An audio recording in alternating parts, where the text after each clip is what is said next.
Guys എല്ലാവർക്കും സുഖമല്ലേ? അപ്പോൾ നമ്മളിന്ന് രാത്രി ഉണ്ടാക്കാൻ പോകുന്നത് ഇടിയപ്പമാണ്. അപ്പോൾ അതിന് വേണ്ടിയിട്ട് ഞാൻ പൊടിയൊക്കെ എടുത്ത് വെച്ചിട്ടുണ്ട്. നമ്മളിവിടെ ഇടിയപ്പം എന്നാണ് പറയുക, ചിലയിടത്തൊക്കെ നൂലപ്പം എന്നും പറയും.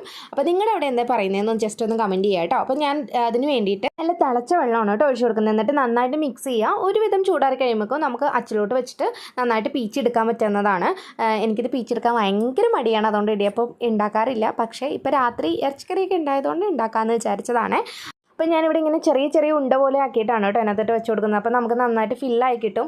അപ്പോൾ നമ്മളിവിടെ ഉണ്ടാക്കുന്നത് ഇതുപോലെ ഇലയിലാണ് വെക്കുക കേട്ടോ. അപ്പോൾ നല്ല ടേസ്റ്റും ആയിരിക്കും, അതുപോലെ തന്നെ പാത്രത്തിലൊന്നും പിടിക്കില്ല, നമുക്ക് കഴുകാനും എളുപ്പമാണ് കേട്ടോ. അപ്പോൾ നിങ്ങളിങ്ങനെ ട്രൈ ചെയ്തിട്ടില്ലെങ്കിൽ ഒന്ന് ഇങ്ങനെ ചെയ്ത് നോക്കൂ കേട്ടോ. അപ്പോൾ മോളിത് ഇവിടെ അണ്ടിപ്പരിപ്പും ബദാമൊക്കെ ഇരുന്ന് കഴിച്ചുകൊണ്ടിരിക്കുകയാണ്. അപ്പോൾ ഞാൻ പറഞ്ഞില്ല, ഓൾറെഡി നമ്മൾ ബീഫ് കറി നേരത്തെ ഉണ്ടാക്കിയതുകൊണ്ട് അത് ചൂടാക്കിയാൽ മതി. പിന്നെ ഈ സ്റ്റൂ കറിയും കൂടി ഉണ്ടായിരുന്നേ.